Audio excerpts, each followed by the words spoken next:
on this episode of Talk Tennis, we have my personal favorite influencer in the tennis world right now, mainly because she's super relatable. She's like very much what I like to do in life. And I don't know, I just love your content. And thank you for joining me today. Super Tone. How do I pronounce your actual handle? Super Tone Neya. It's Super Toneyan. Oh, Super Toneyan. Yeah, it's a play on. Thank you for having me, and thank you for your kind words. Super excited to be here.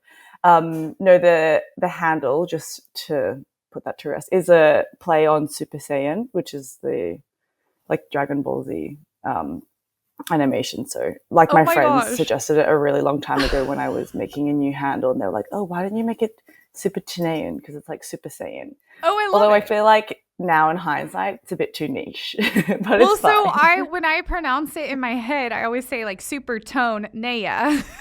Yeah, I know. My other friends also are like Tone Neya. Yeah, it's fine. It works. It's amazing. So I'm gonna backtrack. You got to come out to Tennis Warehouse it's been now months, in November, and hang out with us. And I feel so bad because I didn't really know much of you then, and I had set up all the guys for the podcast that day, and I had the guys funneling in and out, and then I was like, wait a second, I hadn't met you. And then I got to meet you the day later or 2 days later, and I was like, wait, but she's actually really cool. So here we are. Yeah, no worries. That's okay. I feel like you had no context as to who I was, so it's okay. But thank you anyway. I think your content is so cool because it's just very relatable. I know I already said that, and I like to run, you like to run, I like to play tennis, you like to play tennis, I like fashion, you like fashion, and we're living the same sort of vibey life except on other sides of the world. Yeah, I love that. I think it's still kind of mind-boggling to me sometimes that people find my content so relatable, because I think it's so relatable. I'm just I guess I'm just being me, and it's what I'm interested in, and I'm like, oh, people find it interesting. I don't think I'm that interesting. No, you're totally. I mean, I remember telling you that too. I was like, I could listen to you talk. You're like, it's not even that good of an accent. I'm like, yes, it is. Have you heard me? I was just talking to my friends running Warehouse. One of my friends runs their socials, and I was like, wait, you have to see her Instagram. And she's like, yeah, I think they've been talking to you maybe, but they're definitely, you got a chance to hang out with them, some of them too. So that's awesome. It was awesome. How did it all begin for you? The content creation side of things. Let's start there. How did this platform begin? Yeah, I would say that it's been very non-linear. And so I originally started on YouTube, and Instagram, I've always had, but it was more of my personal channel. And I wasn't really being intentional there to create content, to be a content creator. Mm-hmm. I actually started with YouTube because I've lived in a few different countries, and I used to live in Myanmar, which is a developing country in Southeast Asia. And for me, that was such an interesting experience. So I made content as an expat when I lived there, because I thought it was a very unique experience. I think it was a documentation for myself, for my future self, but also for those who had never been there. And I just thought it was really interesting. And so I did YouTube for probably for a year and a half or 2 years in Myanmar. And then when I left, I kind of felt a little bit lost creatively, because I feel I had been so consistent with YouTube, because it is really easy to be in a consistent rhythm with that. But once you drop the ball, because YouTube is quite demanding as a platform, I kind of just didn't really know where to go. And so I think also my priorities changed. I didn't really feel I had as much time to be making such long form videos. And so I was always playing around with Instagram, having fun with it. And then I think in the rise of COVID, obviously, and TikTok, I didn't really spend that much time on TikTok. I don't know. It was just another platform. It just felt a lot. But I would see the trends and the dancing videos and things like that. And I was like, oh, that's fun. That's interesting. And then I was just playing around with it and still posting on my Instagram, just generally my whole life on Instagram. That was kind of how I was treating it, because it was a personal channel. Yeah. And then the really random thing was that I started to post a few dancing videos, which I'm just going to say it I'm not a dancer. Yeah. Not a dancer, just here for fun.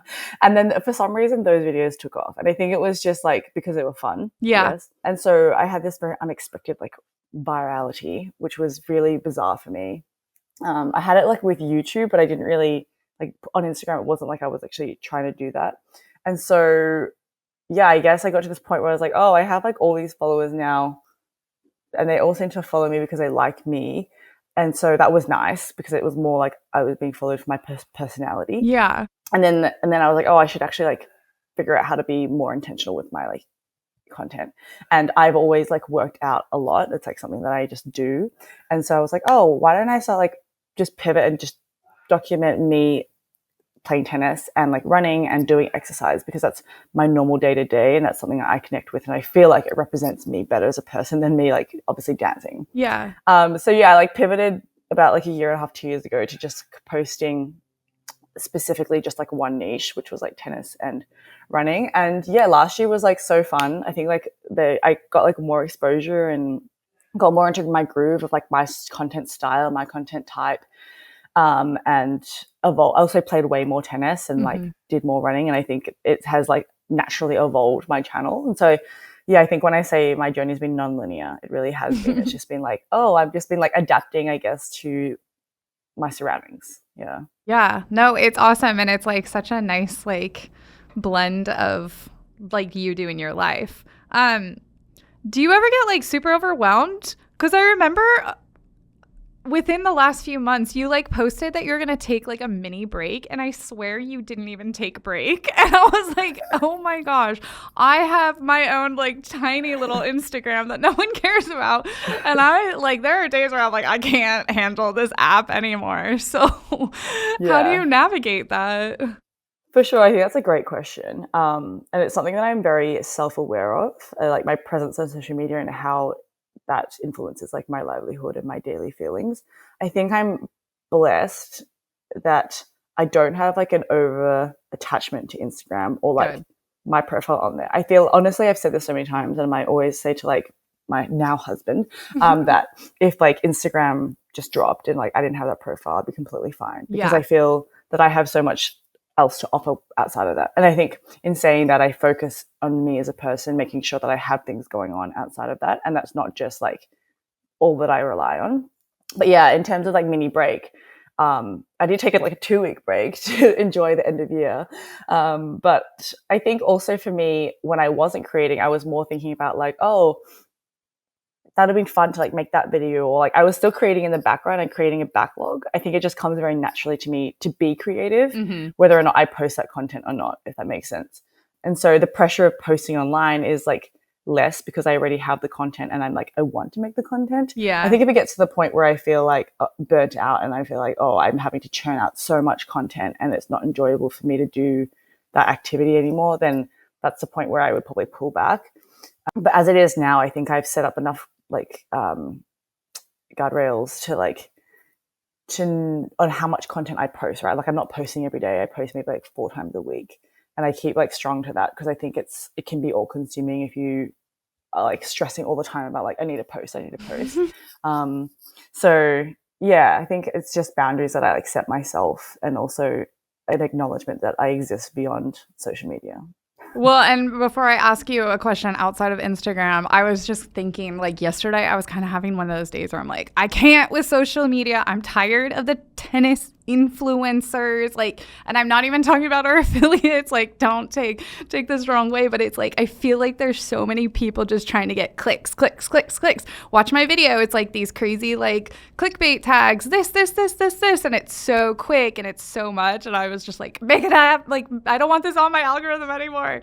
But that's the thing that I think I'm drawn to your account, is because it never feels like clicky. Like you're like, hey, I'm going for a run. You're chilling. You're not trying to go as fast as you can. You're just literally doing your 5K. You're like wearing the shoes that you like to wear. You're like, oh, it's, even when you were in slow, like maybe it's foggy. Like it's not like, watch me run the fastest 5K of the week, I don't know. So thank you for that, because it's a nice balance between all the other stuff that's like very it just feels forced sometimes. Yeah, thank you. I appreciate that. I think it's good to hear that as well because I think sometimes I like, I watch other people's content. I'm like, oh, should I be more?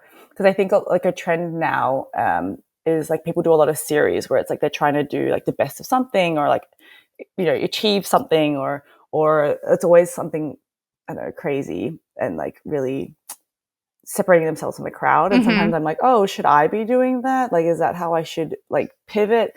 But I think for me, I've not like organically, I've always just wanted to just like share. And whether it's more, I think for me, my ethos is more, I share to encourage others to like try it out. Yeah, And I like my whole thing is like, you don't have to be the best at what you do, but you can just like try and like have fun with it. I was Yeah. just thinking of that. You like took a lesson. I don't know if you were on vacation or out of town and you were working on your backhand slice. And I thought that was Yeah. so cool and very relatable. But it wasn't like, watch my backhand slice go from a 3.0 to a 5.0. It was just like, hey, I'm taking a lesson and I'm working on my backhand slice. Here's what I learned. Yeah, for sure. Except I think also one of the things was like going to the Tennis Warehouse Summit. I felt a bit of imposter syndrome because I'm like not at the level that everyone else is at. And so, but I think I built self-confidence through that, having a self-awareness of like, oh, there are actually so many people who cannot play at this level. And unfortunately, like I think a lot of the tennis channels on Instagram are like, oh, I'm a 5 point, like I'm like a 4.0, or I play college tennis and like I'm amazing tennis. And it's very like it's very demoralizing sometimes to watch that because you're just like, that's cool. That's so good that you can do that. Yeah. But I can't. Yeah. And It's yeah, wild. so it's wild. Yeah. And it's also very male dominated. Like most of and if a female's on there, generally they're like a college player, which is great, like power to you, but it is like less relatable in a way for me anyway, for someone who's trying to like learn or like improve on something or is like a rec player. Yeah. There's a weird thing in tennis where it's like most of the people watching tennis content are at the recreational level, and they get really annoyed when they watch rec players who are just like them. And then it's like, why aren't they better? Why is their form bad? Like all this stuff. And it's like, yeah. Anyways, I totally get it. But let's talk about tennis. How did tennis start for you? When did you start playing tennis? Why tennis? Tell me. Yeah, sure. So I think I would say I say that I only really started playing tennis about like three years ago because I did play a little bit when I was young and like had lessons, but I think like I learned like I did lessons for maybe like 6 months and then I didn't really like play after that. I would play once or twice a year socially with my dad when we felt like it, but it was never a priority because I also had like played golf and other sports, and so tennis just wasn't the main priority of where I was like putting my time. So I had like foundation of like, oh, handball, eye coordination, hit the ball, but I would say like my technique was terrible. It was like a very flat swing. There was no technique going on. And so during COVID, when I was living in Hong Kong, I started playing more tennis with my husband, and I was like trying to teach him how to play tennis. And I was like, oh, it might be fun for us to like learn. And so we started playing, and then we started playing more, but we didn't get lessons at the time because it was really expensive in Hong Kong. And we were just like, oh, it's too expensive. Like, and I think we had that ignorance of like, we're fine. Like, we're okay. Yeah. We can hit the ball. Yeah. And so, we didn't really yet properly have lessons. But when I got to Singapore, maybe like a year, like I think pretty much all of last year, I started to have like proper lessons and really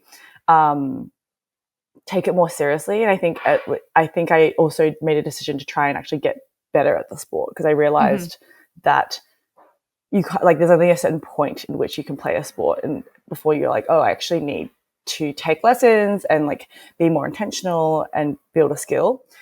So yeah, I feel like I spent probably I would say like last year and a half probably having lessons and then playing more and playing more matches because I think I used to do a lot of rallying, which is super easy to do, but then it doesn't really convert into like playing.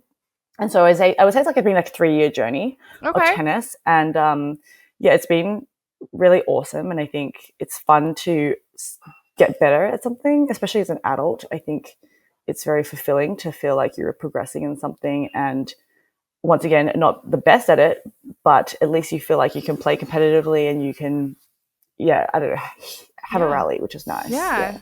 Are there a lot of adult leagues in your area that you can jump into, or how's the tennis scene? Yeah, I feel like in Asia it's a little bit harder because Asia loves to have like clubs, but they're very exclusive clubs where Yes. so if you want to play at like a really high, a good a high level, you'll be like invited to play for the club and then you play like an inter club kind of thing. So that exists quite a bit in Asia, but I would say like generally it's quite male dominated. There's actually like not as many females out in the scene. And like in Singapore, there's an app which I think is quite cool. It's called Robo, and you can like match with people to play tennis based on your level. And like, I think because a lot of people have condos, so like condominiums, and they have tennis courts up there, but they don't have people to play with. So it's like definitely more social. And I think if you want to play a league, you probably have to go and find somewhere else to sign up. And like, I just haven't done that yet. Yeah. I played more socially, and also just like they play more doubles. And so I've done a bit more of that. But I have signed up for like a few random leagues that are run by like separate associations, and you just kind of play as you want, and then they rank you over the season. Oh, nice. So that's been like fun as well. Yeah. And what's your current gear of choice? Like, what racket are you swinging? What strings do you like? Shoes? We'll start there. Okay, racket. So, I was playing with the Wilson Clash V2, but I have the new E-Zone. Oh, no, you're another one. I know. I have the new E-Zone now, but I haven't yet strung it up. But I'm going to string it up with the Toro line or Toro. Like I've just... Let's go. Yeah, just got that. So I'm really excited to try that. I've just been slow because I've been a bit busy, but we are going to do that soon. But I'm really excited to try the E-Zone because I did try it at Tennis Warehouse at the Summit, and I was like, I think this is it. And now when I play with my Cash, I'm like, it's not giving me the same feel. It just feels like off. But yeah, I think the Wilson Clash was like a really great racket for me in the last 2 years. And even the guys at Tennis Warehouse and like at the Summit, they were saying like, yeah, I think it's time for you to like progress onto a new racket. So I think it'll be fun to try a new racket, and also I think it'll be probably reflective of my level, which will be nice. That's cool. And then yeah, shoes. I'm a big Asics girl. Okay. I was wearing the Gel Res 9s, and now I'm like on the 10s.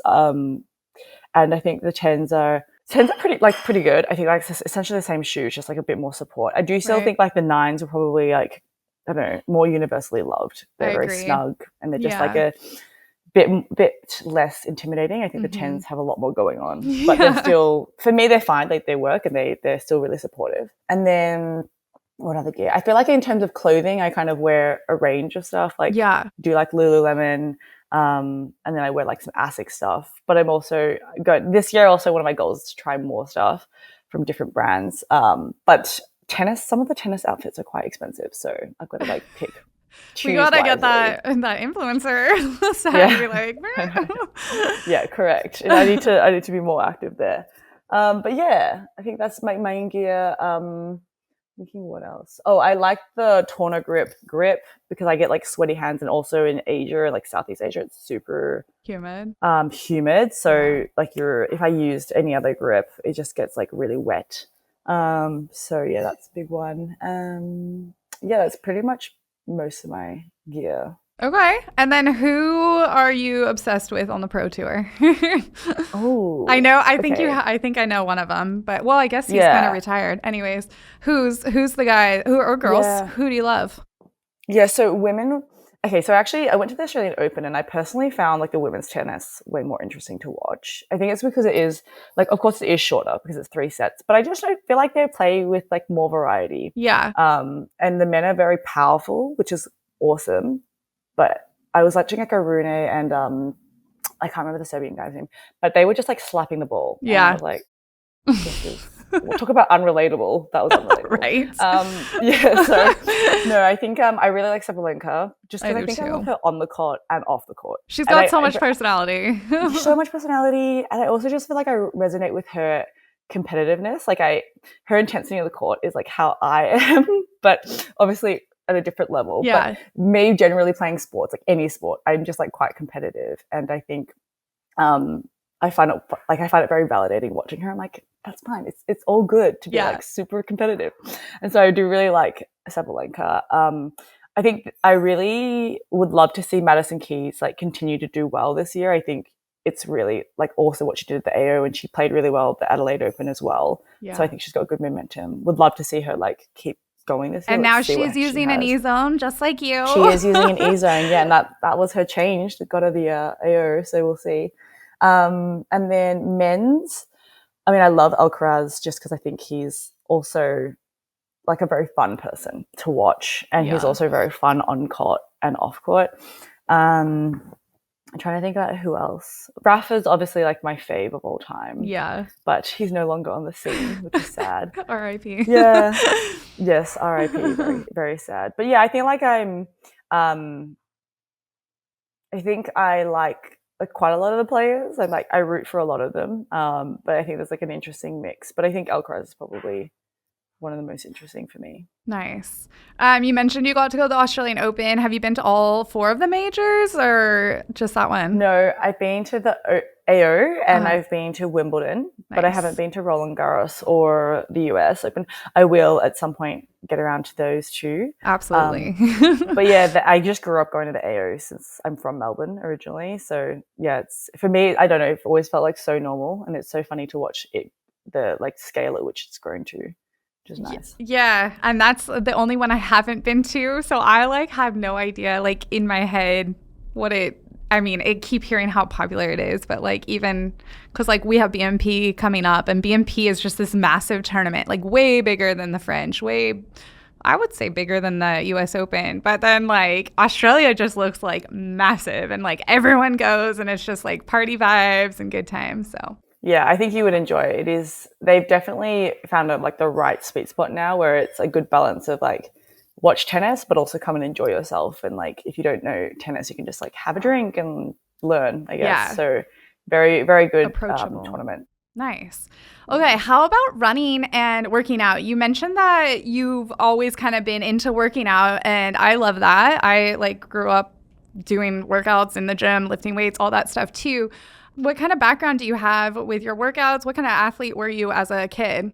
I love this question because like I just feel like my parents were sitting here, they'd be like, what kind of athlete? She's not an athlete. See, I have a feeling that you're going to say something like that, but like if you, not to be like judging on what you look like, but if you look at you and you look at your content, you look very comfortable in the gym, lifting weights. Like it's not an easy thing to start.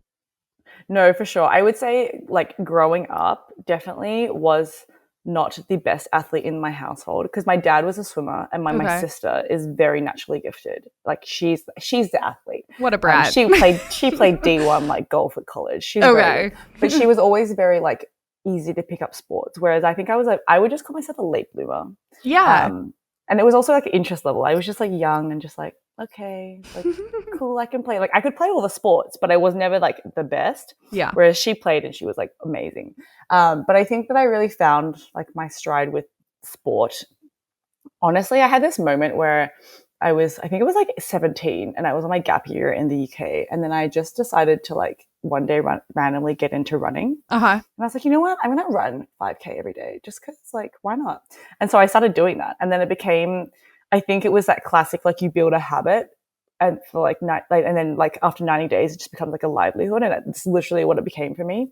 And I just started like running and I absolutely loved it.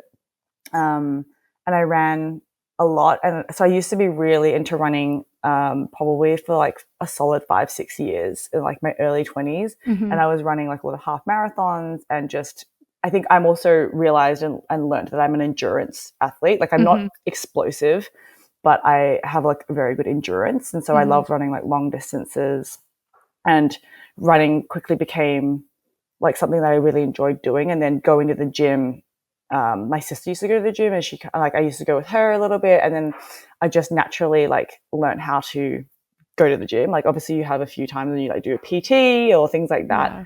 And then strength just became like something that I got interested into and started doing more of. And so, yeah, I think that fitness naturally just became a part of my livelihood. And then I think you're right. I've realized as I've gotten older, like I do have a very athletic build, and my parents do as well. And like, so I I'm a lot more naturally gifted with sports than like the average person. So like I can just pick up a sport. But I honestly didn't realize that or learn that until I was in my like mid-20s, and I was like, oh yeah. And like Alex, I think maybe it was Alex. He was like, you're my husband. He was like, you can just pick up a sport really easily. And I was like, I don't know. I just always thought that was normal. And he was like, no, it's not. It's not normal. It's not normal. It's not normal. And I was like, okay, I guess not. And he's like, you're just so athletic. You can do like anything. I was like, oh, I guess I didn't notice that. Well, hey, so, like you said, late bloomer. At least you figured it out. Yeah. So yeah, that's pretty much like how I guess I got like my athlete life. Have you ever struggled with like balancing the three now, like obviously speaking more recent, since you have tennis, you're lifting or in the gym doing workouts, and then also running? Do you ever feel like there's like not enough hours in the week to like? Totally. I think like unfortunately out of the three, like running has taken the back seat. Yeah. In the last year, I still run probably like once or twice a week, but it's just hard like because I go to the gym 4 times a week and then play tennis like 3. It's a lot. Just, like, don't have enough. And then also my body just gets like tired. Exactly. And I also think like like my goals in terms of strength and then like trying to keep up with the running, it doesn't balance. Like my legs are tired and I'm like, oh, I can't do both. So I think I've been like carving out a bit more of like what my hybrid fitness looks like. Nice. And so this year I do really want to do a lot more running because I'm trying to I would like to do a marathon this year. So, and I know I can do it. I just need to like switch gears and really change up my training style. And so I do still want to improve my tennis. So I think maybe like strength will just have to like reduce down a bit and just be a different style, like less heavy, I guess. Yeah. And for all of our listeners out there who are tennis players and like have never really dabbled in running, can you maybe explain what you found are some benefits from running and like getting that mileage in and like, I don't know, even maybe the mental side and how that can help your tennis? Oh, great question. I think endurance is like a big thing, right? Like being able to, because in my running, I also do sprints, and I think sprints is like relates a lot to tennis and like explosive power, like being able to play, I don't know, say you play a 30 shot rally, you sometimes you'd be like gassed after that. But if you can like run, build endurance, get that heart cardio up and your movement, it'll be like much better for you. I think also keeping that mobility in running, like your hips and everything, like obviously it can be a bit tiring on the body, but I think if you do the right stretching and you're really like diligent about it, it reflects into your tennis and you having better mobility in movement and like footwork as well, moving around the court. I think, and also I think when you talk about mental state, especially doing like long runs or like getting up and being consistent with your runs, it relates into tennis and being one consistent, but also two like pushing through those like bad humps and making sure that you just like don't give up essentially on yourself. One more step. I went for a run this morning and I was like, cool. I don't want to do this last mile, but we're just going to get through it. Exactly. What are your favorite running shoes right now? So I switched to the Asics Nova Blast 5s, the new ones that came out. I tried them at the Running Warehouse, did an event with Asics, and I tried them there and I was like, oh my God. And me and Oak just like casually ran 5 mile, I think. Like we were just like, oh, let's do the 3 mile. We're like running and we're like, oh, we do the 3 miles, yeah. And then I think we were both just being competitive and we're like, okay, let's keep going. Oh my gosh. So we both ran 5 miles. Which is so funny because Oak after was like, she kicked my butt. So he must have been feeling his competitive edge and like, Yeah, but it was good because it motivated each of us. But I tried the Nova Blast 5s there and I really liked them. I thought they were really good. I was also previously running with the New Balance 1080s, which I liked, but I think I was speaking to my podiatrist and he was like, I think they're a bit too foamy for you. So I think the Nova Blasts are a bit more stiff, which is probably a bit better for me. Yeah, they're nice and like responsive. Those are my favorites right now too. And the colors look so cool, I think. Yeah, they're doing like very on theme and on brand with their colors at the moment, Asics. Yeah. Let's see. Okay. Do you have any like bucket list items or goals? You kind of mentioned you mentioned the marathon, but in tennis and running right now. Yeah, so in running, I want to do a marathon. I need to sign up for one or find a pathway into one of these big marathons. It'd be really fun. Yeah. But yeah, I definitely want to do that, and I've been saying it a lot. So I think like the more people I tell, the more I'm going to be held accountable. Yeah. So, Now it's going to be out there. So yeah, it's out. I need to post like a reel on Instagram and be like, my goal is this. So I don't like I'm fully embarrassed if I don't there's do some it. content for you, man. That'd be great. Exactly. The training and everything. Yeah. Yeah, that's what I think as well I want to do. So we're going to do that. And Okay. then for tennis, I want to play a lot, like focus on playing a lot more matches this year. And because I played quite a few matches last year, but probably not enough. A few, and that was like very humbling. And you play with all different sorts of players, and learn how to be more strategic on court. And so this year I want to do more of that.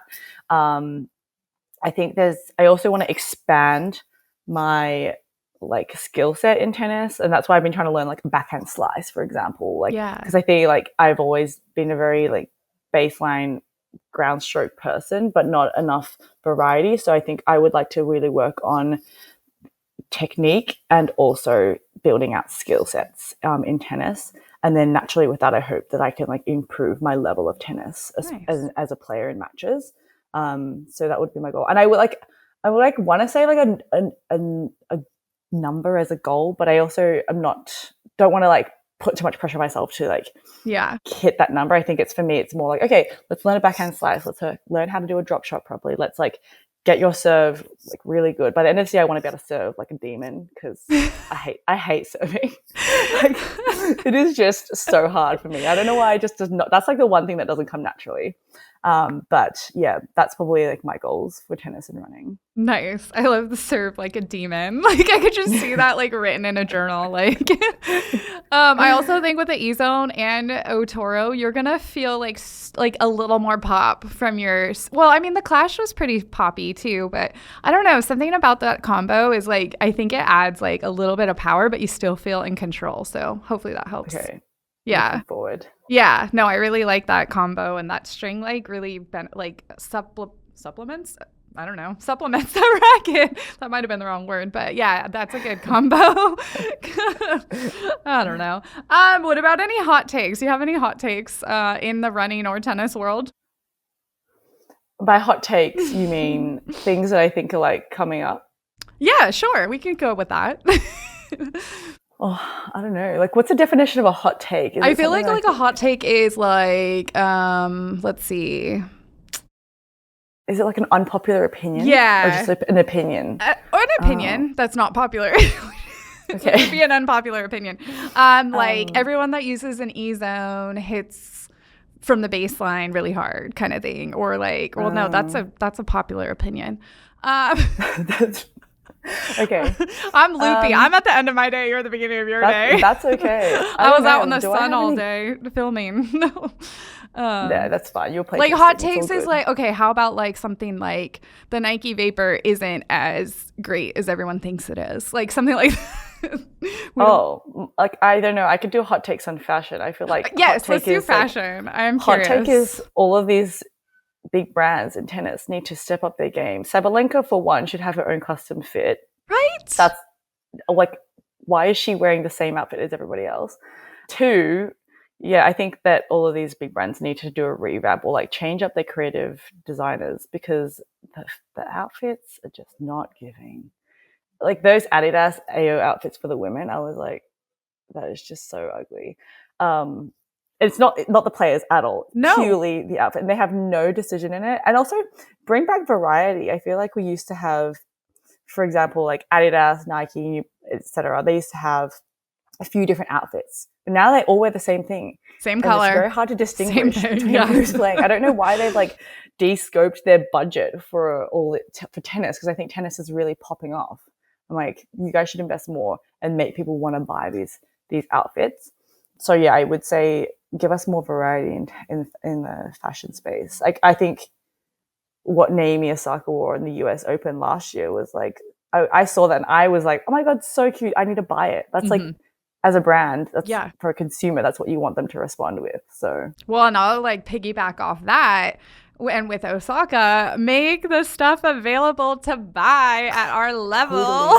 Totally. I know. I think I saw a dress last year and I tried to search it and they only had the one color. I was like, why, where's Sabalenka's color? Yeah. Well, and then even like Coco, her whole, like she had a slightly different look for each match, and like it's not even available to buy. It's crazy. So crazy. I get there. I get that. What do you think about like the Wilson line? Because they're kind of doing something different in women's fashion on the tennis court now. Are you into it or no? Yes, I love it. I think I tried on a few of their outfits and I was like, oh my God, so cute. I think the look is really cute, but some of the material felt like a bit thick. Yeah. Especially, I don't know, for me living in Asia, I think I was like, ooh, if I wore this, I feel like I would be so suffocated by the like amount of heat it would generate. And so I think they've definitely chose aesthetics. I'm not sure if the material is like the right material, especially for like movement and practicality on court. But I think the outfits look cute. I do think the price point is probably a little high for me personally. Like I was like, oh, it's not really that friendly. So yeah, I think it's hard to find that like that in between. I think the pricing and then quality.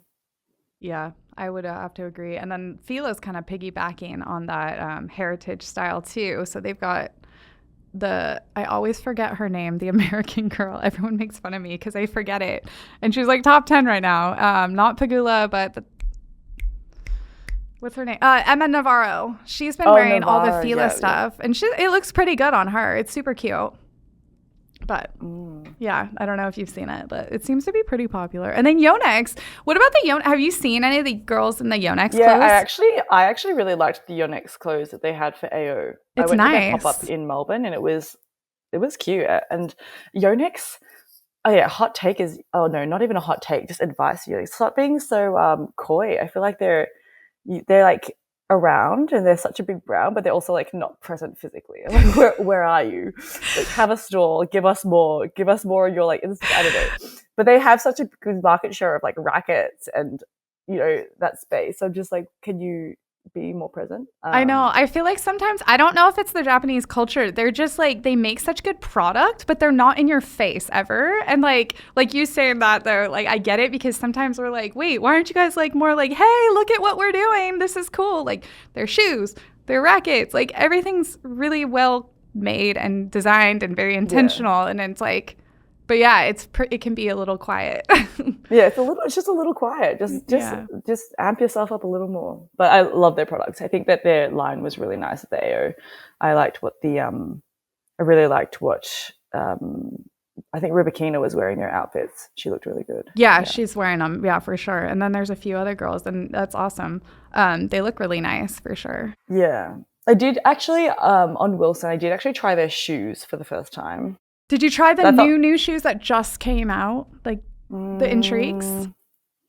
The Intrigues. So they just launched, because I'm really excited because I just got a pair.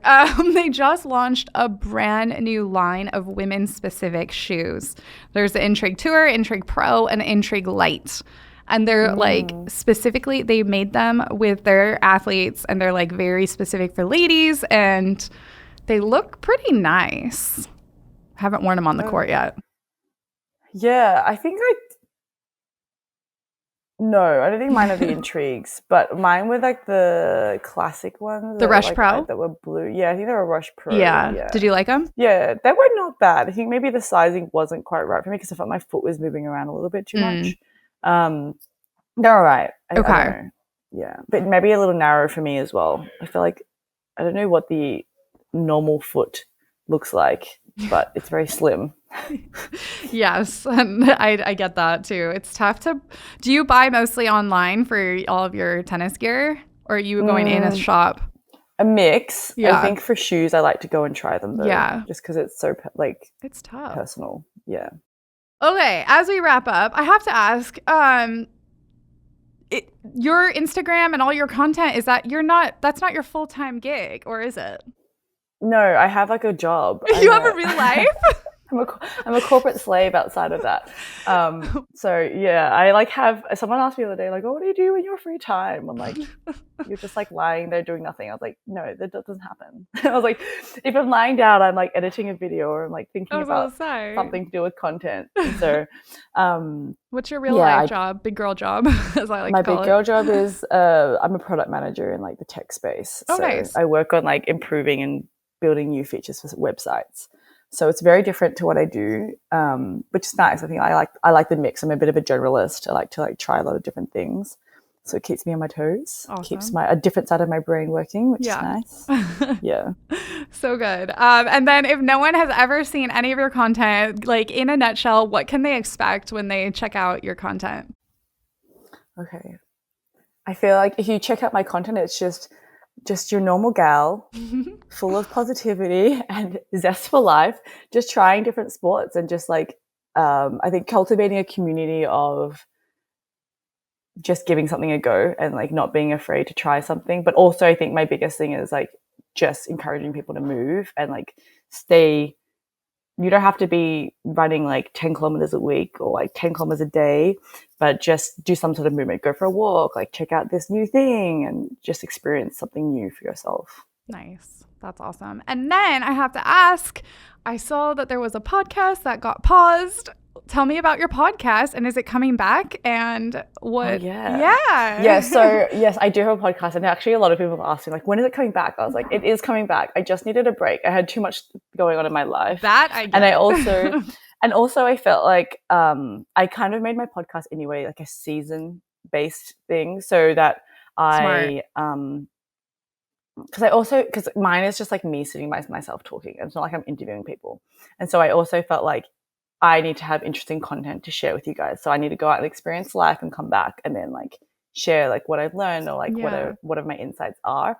And so I'm building a backlog, guys, and then I'm going to start recording. It'll be probably in the middle of this year. I'll come back. I just have been a little bit all over the place. So it's been a bit hard for me to like be consistent on that. And so I knew that was coming. So I was also like, I'm just going to like, take a break. Yeah.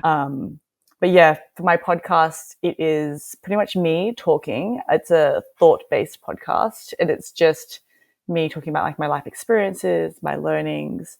And my like original reason why I made it was because I always felt like growing up or like going through adulthood, I always wished that there was somebody that would just share more about like their experiences and their insights. And so, yeah, I do it for others, I guess, paying it forward. Yeah. I love that. Do you edit it yourself, or you just like push record and then push it out? Like, so with my filming, I'm usually like because of YouTube, I'm usually try to like make it the easiest. Right? It's so hard. Like I'm very tight on that because the amount of time it takes to edit is just too long.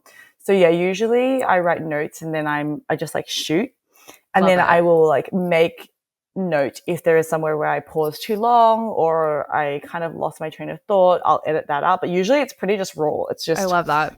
Boom. But I just speak for like 30 minutes and then that's it, really. So one of my favorite podcasts that I listen to that has absolutely nothing to do with tennis, she does that. She pushes record and then goes all the way through, and she like prides herself on not editing. Yeah. But as someone that started a podcast, oh my gosh, at the beginning I was like, oh, I got this. I can edit. And I remember it was one of the first 5 episodes. I'm like, I'll edit this one. I couldn't even get through it. It took me at least 4 hours just to pretend like I knew how to splice a cut. Like, and I'm like, no. There's like people that are way better and way more efficient than me at this. It's tough. Yeah, and like, for sure. Props to you also on the video editing and the social editing, because again, like, it's a lot. That's a lot. Sometimes you just want to like throw your phone or your device or I do, at least. That's just me. I'm not as good at it. I'm not there yet, but maybe one day.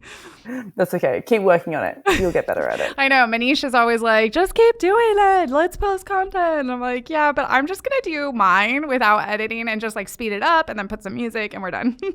Yeah. Okay. Awesome. This was such a fun chat. I love like being able to just chat more like basically about life and tennis. So I appreciate you joining us. plug your stuff. Plug your stuff, girl. Where can people find plug you? my stuff. Okay, yeah. If you want to find me on Instagram, it's at Supertoneyan. So it's SUPER and then TONEYAN. And I go, or you can just search me up as Neya and you'll probably find me as well. I also have a YouTube. It's called Neya, Neya. And then my podcast is Peanut Butter Neya Time. But there'll be more coming in the coming middle soon. Of the year. More coming. coming Next soon. season's coming soon. Yeah. Dun, dun, dun. But yeah, those are pretty much like my main 3 channels. I am on TikTok, but I don't really post there that often. So just focus on my Instagram, really. Amazing. But yeah. And we'll link everything too. And then you can see her in a bunch of the reviews that we did when you guys were in town. So the Ubersonic review, the Gel Res 10 review, the Babble Up Pure Drive review. What else did we do? I think that might have been it. There's some games coming out that you'll be in. You did. It was so fun meeting you and having that week. And hopefully we get to do it again this year. Yeah, for sure. Thanks. Awesome. It was so great meeting you, and I love connecting on the podcast. Love your podcast. Keep up the work. Thanks for checking it out. Yeah, anytime. But thanks so much for joining us, Neya. And until next time, happy hitting.